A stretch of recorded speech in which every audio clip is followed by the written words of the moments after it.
दुनिया का अमीर आदमी फ़कीर के पास पहुंचा। उसने कहा, फ़कीर, जब मेरे पास कुछ नहीं था मैं तेरे से मिला था, और आज मेरे पास सब कुछ है। मैं तेरी हालत देखता हूँ, मुझे दुख होता है, दर्द होता है।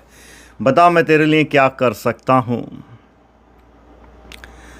फ़कीर वहाँ शांति से लेटा हुआ था। फ़कीर ने कहा, एक तो आप थोड़ा सा सामने से हटेंगे।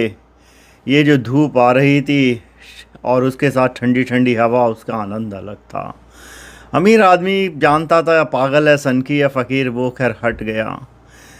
अब फ़कीर ने कहा, तुम मेरे पास क्या दे सकते हो और मुझे क्या चाहिए। तुम जहाँ दौड़ते हो वो ज़मीन अब ख़त्म हो रही है, क्योंकि तुमने सब कुछ ख़रीद लिया है। तुम जिस आकाश की ऊंचाइयों पर उड़ना चाहते हो, अब तुम वहाँ पहुँच गए। अब उसके बाद आकाश के ऊपर तुम जा नहीं सकते। ज़मीन में तुम इतने गहरे जा चुके हो, ज़मीन में अब तुमने समुंदर की तल को भी छू लिया। जब इंसान उस तरीके के मुकाम पे पहुंच जाता है जहां उसको उड़ने के लिए आकाश ना बचे, चलने के लिए ज़मीन ना बचे, और समुंदर में गहराई भी उसने पूरी कर ली हो, तो वो बड़ा हताश हो जाता है। और इस अमीर आदमी की हालत भी उसी तरीके से थी। वो इस फ़कीर को देखता और सोचता, ये भिखारी आदमी है, ये इतने आनंद में कैसे है।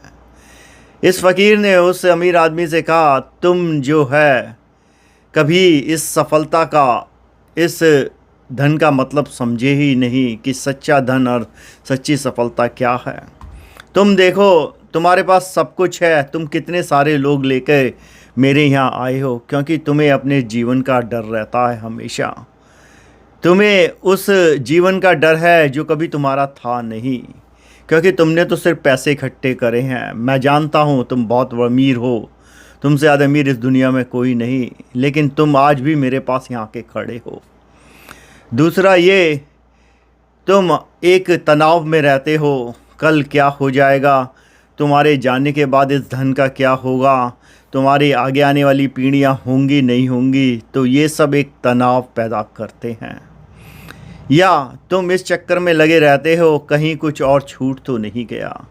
फ़कीर ने कहा, तुम मुझे उस सिकंदर की तरह नज़र आते हो जो ज़िंदगी भर विश्व को जीतने में लगा रहा, और जब वो गया उसे 2 गज ज़मीन ना मिली। अब कुछ समय बाद खबर आई, ये अमीर आदमी एक प्लेन क्रैश में, जो इसका प्राइवेट प्लेन था, उसमें स्वर्ग को सिधार गया, और इसे 2 गज ज़मीन इसे भी नहीं मिली।